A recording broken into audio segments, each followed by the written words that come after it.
தமிழ்நாடு 10 லட்சம் கோடி கடனை தொடுது. இது தொடும்போது நமக்கு ஒரு கேள்வி வருது, இந்த 10 லட்சம் கோடி கடன்ல 1 லட்சம் கோடி கிட்ட வட்டி கட்டுது. ஆனால் சகிக்க முடியாத அளவுக்கு மின் கட்டண உயர்வு, சொத்து வரி உயர்வு, அத்தியாவசிய பொருளின் உயர்வு இதெல்லாம் உங்களுக்கு இருக்கு.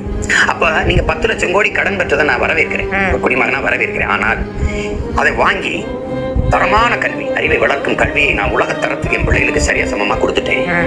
உயிர் காக்கும் மருத்துவத்தை அப்படி கொடுத்துட்டேன்.